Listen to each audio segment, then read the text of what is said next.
Hi friends, welcome back to my channel. இன்றைக்கி நம்ம இல்லத்தரசிகளுக்கான 9 வகையான கிச்சன் டிப்ஸ் அண்ட் ட்ரிக்ஸ் தான் இந்த வீடியோவில் நான் கொண்டு வந்திருக்கேன். ஸோ இந்த வீடியோ ஸ்கிப் பண்ணாமல் பாருங்கள் ஃப்ரெண்ட்ஸ். கண்டிப்பாக உங்கள் எல்லாருக்குமே இந்த வீடியோ யூஸ்ஃபுல்லாக இருக்கும். இந்த வீடியோ முழுமையாக பாருங்கள்.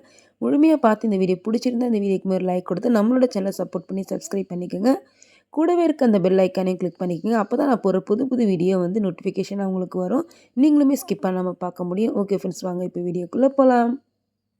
டிப்ஸ் நம்பர் 1 ஃப்ரெண்ட்ஸ், நம்மளில் பல பேருக்கு இஞ்சி டீ போட்டு குடிக்கிற பழக்கம் இருக்கும். ஸோ இதுக்குன்னு தினமும் இஞ்சி டீ போடும்போது நம்ம ஒவ்வொரு முறையும் ஒரு சில டைமில் பார்த்திங்கன்னா நம்மளுக்கு சோம்பேறித்தனமாக இருக்கும். நம்ம அந்த இஞ்சினுடைய தோல் நீக்கி தட்டி போடணுன்றதுக்காக. ஸோ நான் சொல்கிற இந்த டிப்ஸை ஃபாலோ பண்ணுங்கள். தினமுமே சுலபமாக இஞ்சி டீ போட்டு குடிக்கலாம். அதுக்காக மிக்ஸி ஜாரில் ஒரு வாரத்துக்கு தேவையான அளவு நான் இஞ்சி எடுத்திருக்கேன். ஒரு 50 கிராம் அளவு தான் எடுத்திருக்கேன். இப்போ நான் இதை எடுத்துருக்கக்கூடிய 50 கிராம் அளவு இஞ்சி 2 வேளைக்கு ஒரு வாரத்துக்கு நம்ம போட்டு நம்ம டீயில் போட்டு கொதிக்க வச்சு குடிக்கலாம். ஸோ அதுக்காக இது கூட நான் ஒரு 4 ஏலக்காய் சேர்த்து நல்லா இந்த மாதிரி கொரகொரப்பாக அரைச்சி இந்த மாதிரி ஒரு பாக்ஸில் போட்டு ஃப்ரிட்ஜில் ஸ்டோர் பண்ணி வச்சுக்கோங்க. ஒவ்வொரு முறையும் நம்ம டீ போடும்போது இதுலேருந்து ஒரே ஒரு டேபிள் ஸ்பூன் அளவு நீங்கள் கொதிக்கும் போது டீயில் போட்டு பாருங்கள். நல்லா இந்த டீ நல்லா கமகமனு வாசனையாக இருக்கும். அதே சமயத்தில் டேஸ்ட்டாக இருக்கும். ஃப்ரெண்ட்ஸ், ட்ரை பண்ணி பாருங்கள். ட்ரை பண்ணி பார்த்து மறக்காமல் எனக்கும் கமெண்ட் பண்ணுங்கள். இந்த மாதிரி பண்ணாலும் நம்மளுக்கு டைமே சேவ் ஆகும்.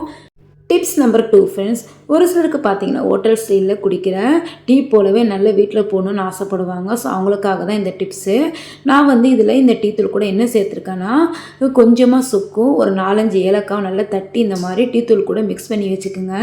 ஸோ இந்த மாதிரி மிக்ஸ் பண்ணி வச்சதுக்கப்புறம் ஒவ்வொரு முறையும் நம்ம டீ போடும்போது இதுலேருந்து ஒரு டேபிள் ஸ்பூன் அளவு நீங்கள் எடுத்து போட்டு டீ போட்டு பாருங்கள். நம்ம வைக்கக்கூடிய டீ நல்ல ஹோட்டல் ஸ்டைல் மாதிரியே நல்ல கமகமனு வாசனையாக இருக்கும். அதே சமயத்தில் டேஸ்ட்டாகவும் இருக்கும். ஃப்ரெண்ட்ஸ், ட்ரை பண்ணி பாருங்கள். இப்போ டிப்ஸ் நம்பர் 3 பார்க்கலாம். நம்ம வீட்டில் இந்த மாதிரி ட்ரை கிரேப்ஸ்லாம் வாங்கி வச்சதும் கொஞ்சம் நாளுக்கு அதுக்கப்புறம் நான் ஆகுனா ஒன்று ஒட்டிக்கு ஒரு மாதிரி பெருசாக இருக்கும். ஸோ இந்த மாதிரி பெருசாக இல்லாமல் இருக்க நம்ம வாங்கும்போது எப்படி ஃப்ரெஷ்ஷாக இருந்துச்சோ அந்த மாதிரி ஃப்ரெஷ்ஷாக இருக்கும்னா இது கூட ஒரு 1/4 டேபிள் ஸ்பூன் அளவு நம்ம அரிசி மாவு சேர்த்துக்கலாம். இந்த அரிசி மாவு சேர்த்ததுக்கப்புறம் நல்லா இந்த மாதிரி மிக்ஸ் பண்ணிக்கோங்க. மிக்ஸ் பண்ணி இப்போது க்ளோஸ் பண்ணி வச்சு எடுத்து வச்சு பாருங்கள். நல்ல மாதக்கணக்கானாலும் இந்த ட்ரை கிரேப் பார்த்திங்கன்னா நல்ல உதிரியாக இருக்கும். ஒன்று ஒட்டாது. ட்ரை பண்ணி பாருங்கள் ஃப்ரெண்ட்ஸ். டிப்ஸ் நம்பர் 4 ஃப்ரெண்ட்ஸ், நம்ம எல்லார் வீட்லேயுமே ஒரு சில பொருள் நம்ம அதிகமாக தான் வாங்கி வைப்போம். சர்க்கரை, பருப்பு இந்த மாதிரி ஐட்டம்லாம் நம்ம ஒரு 3 மாதத்துக்கு 2 மாதத்துக்கு தேவையானது தான் வாங்கி வைப்போம். ஸோ அந்த மாதிரி நம்ம அதிகமாக வாங்கி வைக்கும்போது இந்த பருப்பில் பார்த்திங்கன்னா சீக்கிரமாக வண்டு வந்துடும். அதே சமயத்தில் அந்த பருப்பினுடைய ஸ்மெல்லுமே இருக்காது. ஸோ அந்த மாதிரி பருப்பில் வண்டு வராமல் இருக்கும். அதே சமயத்தில் நல்ல பருப்பு நல்லா ஃப்ரெஷ்ஷாக இருக்கணும்னா இந்த மாதிரி ஒரு அகலமான ஒரு பாத்திரம் எடுத்துங்க. நல்லா கனமாக இருக்கணும். மீடியம் டு ரொம்ப லோ ஃப்ளேமில் வச்சுட்டு இதை ஒரு 6-7 நிமிஷம் அந்த பருப்பில் சூடு தட்டுற வரைக்கும் நீங்கள் இந்த மாதிரி நல்லா கலரி கொடுத்துட்டே இருங்க. ஸோ இந்த மாதிரி பண்ணனால நம்ம பருப்பு நீண்ட நாட்களுக்கு வரும். வண்டு பூச்சியுமே வராது. ட்ரை பண்ணி பாருங்கள் ஃப்ரெண்ட்ஸ். இப்போ டிப்ஸ் நம்பர் 5 பார்க்கலாம். நம்ம வீட்டில் இந்த மாதிரி எலுமிச்சை பழம்லாம் வாங்கினா ஃப்ரிட்ஜில் ஸ்டோர் பண்ணி வச்சாலுமே பார்த்திங்கன்னா ஒரு மாதிரி கலரையும் மாறிடும். அதே சமயத்தில் அந்த எலுமிச்சை பழமும் ஃப்ரெஷ்ஷாக இருக்காது. ஸோ நம்ம வாங்குகிற எலுமிச்சை பழம் நல்லா ஃப்ரெஷ்ஷாக இருக்குன்னா இப்போ இந்த எலுமிச்சை பழத்துக்கு மேலே கொஞ்சமாக எண்ணெய் சேர்த்துக்கிறேன். தேங்காய் எண்ணெய் எல்லாம் நம்ம சமையலுக்கு யூஸ் பண்ணுற எந்த எண்ணெயாக இருந்தாலும் சரி இந்த மாதிரி நல்லா மேலே பிசைஞ்சு கொடுத்து இந்த மாதிரி நீங்கள் க்ளோஸ் பண்ணிட்டு ஃப்ரிட்ஜில் வச்சு ஸ்டோர் பண்ணி பாருங்கள். நம்மளுடைய எலுமிச்சை பழம் நல்லா ஃப்ரெஷ்ஷாக இருக்கும். டிப்ஸ் நம்பர் 6 பார்க்கலாம் ஃப்ரெண்ட்ஸ். நம்ம வீட்டில் உருளைக்கிழங்குலாம் கட் பண்ணோன்னா உடனே பார்த்திங்கன்னா ஒரு மாதிரி கருப்பாகும். இதுக்குன்னு நம்ம என்ன பண்ணுவோம், தண்ணியில் எடுத்து போட்டு வைப்போம். ஸோ அந்த மாதிரி எடுத்து போடுறனால அந்த உருளைக்கிழங்குடைய சத்தே போயிடும்.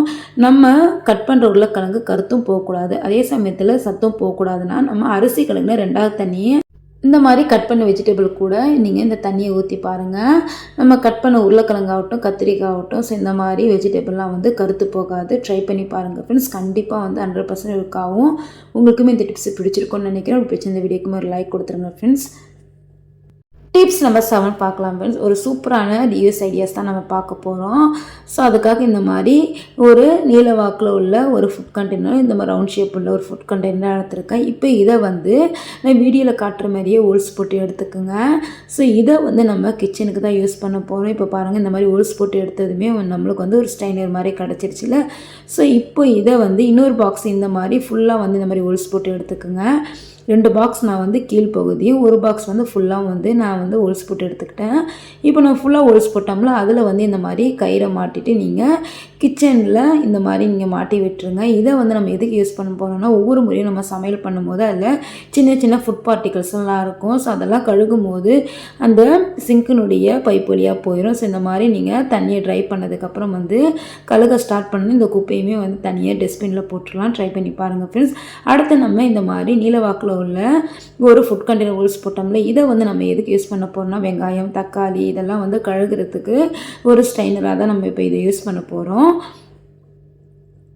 அடுத்து பாருங்கள், நம்ம குட்டி குட்டியாக கட் பண்ணோம்ல, அதில் வந்து இந்த மாதிரி உருளைக்கிழங்கெல்லாம் வந்து கட் பண்ணி இந்த மாதிரி கழுகுறதுக்குமே நீங்கள் யூஸ் பண்ணிக்கலாம். அதுவும் இல்லாமல் கருவேப்பிலை, கொத்தமல்லி இதெல்லாமே வந்து நீங்கள் கழுவுறதுக்கு ஒரு ஸ்ட்ரைனராகவுமே யூஸ் பண்ணிக்கலாம் ஃப்ரெண்ட்ஸ். ட்ரை பண்ணி பாருங்கள். இந்த டிப்ஸ் கண்டிப்பாக உங்களுக்கு பிடிச்சிருக்குன்னு நினைக்கிறேன். ஓகே ஃப்ரெண்ட்ஸ், வாங்க அடுத்த டிப்ஸ்குள்ளே போகலாம். Tips number 8 friends. இது சூப்பரான டிப்ஸு சொல்கிறேன். நம்ம எல்லா இல்லத்தரசிகளுக்குமே வந்து ரொம்பவும் வந்து டைம் சேவிங் டிப்ஸ். அதுக்கப்புறம் பார்த்தீங்கன்னா சுலபமாக வந்து கையே வலிக்காமல் நம்ம க்ளீன் பண்ண டிப்ஸ் தான் இதில் பார்க்க போகிறோம். நம்ம கிச்சன் கவுண்டர் டாப் ஆகட்டும், எல்லாம் வந்து கேஸ் அடுப்பு மேலே வந்து நம்ம க்ளீன் பண்ண ஸ்டார்ட் பண்ணோன்னா ஒரு மாதிரி ஆயில் பிசுப்பாக இருக்கும். நம்ம எடுத்ததுமே வந்து க்ளீன் பண்ணிடக்கூடாது. இந்த மாதிரி வேஸ்ட்டில் தூக்கி போட்டு வச்சுருக்க பவுடர் ஆகட்டும், எல்லாம் வந்து தூக்கி போட்டு வச்சுருக்க கோதுமை மாவு இருந்துச்சுன்னா மேலே இந்த மாதிரி நல்லா ஸ்ப்ரெட் பண்ணி விட்டுட்டு ஒரு டிஷ்யூ பேப்பர் வச்சு தொடச்சதுக்கப்புறம் நீங்கள் வீட்டில் எந்த லிக்விட் வேணால் வச்சு நீங்கள் க்ளீன் பண்ணி பாருங்கள். நம்மளோட கேஸ் வந்து நல்லா சூப்பராக பளபளன்னு ஆயிரும். இதுக்குன்னு மெனக்கட்டு நம்ம கேஸ் அடுப்பை க்ளீன் பண்ண வேண்டியதில்லை. ஃபஸ்ட்டு இந்த மாதிரி மாவை ஸ்ப்ரெட் பண்ணிட்டு தொடச்சதுக்கப்புறம் நீங்கள் இந்த மாதிரி க்ளீன் பண்ணி பாருங்கள். சூப்பராக நல்லா பளபளன்னு ஆயிரும். ட்ரை பண்ணி பாருங்கள் ஃப்ரெண்ட்ஸ். ஓகே ஃப்ரெண்ட்ஸ், வாங்க இப்போ அடுத்த டிப்ஸ்குள்ளே போகலாம். Tips number 9 friends. நம்ம வீட்டில் இந்த மாதிரி கிளாஸ்லாம் வந்து ஒன்றோடு ஒன்று ஒட்டிச்சுன்னா அதை பிரிக்கிறதுக்கு ரொம்பவும் வந்து சிரமப்படுவோம். ரொம்பவும் கஷ்டமாக இருக்கும். டக்குன்னு பிரிக்க வராது. கையும் வலிக்காமல் சுலபமாக வந்து நம்ம ரிமூவ் பண்ணணும். அதே சமயத்தில் பார்த்தீங்கன்னா டக்குன்னு வந்து நம்ம வேலையை முடியும்னா நான் சொல்கிற இந்த டிப்ஸை ஃபாலோ பண்ணுங்கள். அதுக்காக இப்போ இந்த 2 கிளாஸ் ஒட்டியிருக்குல்ல, ஸோ அதுக்கு இடையில வந்து லைட்டாக கொஞ்சமாக ட்ராப்பாக ஒரு 4-5 ட்ராப் வந்து தண்ணி அதுக்குள்ளே விழுந்தாலும் சரி. ஸோ இந்த மாதிரி நம்ம இப்போ இந்த கிளாஸ்க்குள்ளே தண்ணி போட்டாச்சு. இப்போ என்ன பண்ணணும்னா, நம்ம கேஸ் அடுப்பை ஆன் பண்ணதுக்கப்புறம் அப்படியே ஆஃப் பண்ணிடுங்க. அந்த சூட்லேயே பார்த்தீங்கன்னா இந்த கிளாஸை வந்து மேலே வச்சிடலாம். ஸோ இந்த மாதிரி மேலே வச்சதுக்கப்புறம் நீங்கள் இந்த மாதிரி ஒரு காட்டன் டவல் எடுத்து பிரித்து பாருங்கள். சூப்பராக வந்து இந்த கிளாஸ் வந்து ரிமூவ் ஆகி வந்துடும். இப்போ பாருங்கள், நான் கேஸ் அடுப்பை ஆன் பண்ணிட்டேன். இப்போ இந்த கிளாஸை மேலே வச்சுட்டு ஒரு 2 செகண்ட் தான் எடுத்து நான் வந்து ரிமூவ் பண்ணி காட்டுறேன் பாருங்கள்.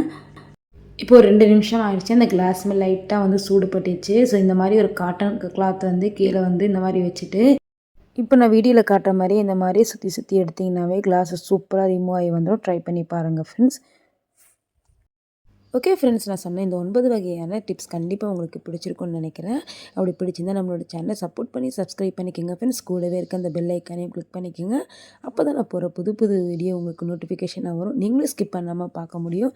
இந்த வீடியோ ரொம்ப ரொம்ப பிடிச்சிருந்தா உங்கள் ஃப்ரெண்ட்ஸ் அண்ட் ஃபேமிலிக்கும் ஷேர் பண்ணுங்கள் ஃப்ரெண்ட்ஸ். இது போல் நிறைய கிச்சன் டிப்ஸ் அண்ட் ட்ரிக்ஸ் நம்மளோட சேனலில் இருக்குது. உங்களுக்கு கண்டிப்பாக பயனுள்ளதாக இருக்கும். செக் பண்ணி பார்த்துங்க ஃப்ரெண்ட்ஸ். இது வரைக்கும் என்னோட சேனல் நிறைய பேர் சப்போர்ட் பண்ணி சப்ஸ்கிரைப் பண்ணியிருக்கீங்க. சப்போர்ட் பண்ணி சப்ஸ்கிரைப் பண்ண எல்லா ஃப்ரெண்ட்ஸ்க்கும் ரொம்ப தேங்க்ஸ் சொல்லிக்கிறேன் ஃப்ரெண்ட்ஸ். ஓகே ஃப்ரெண்ட்ஸ், நெக்ஸ்ட் ஒரு இன்ட்ரெஸ்டிங்கான வீடியோவில் பார்க்கலாம். தேங்க்ஸ் ஃபார் வாட்சிங்.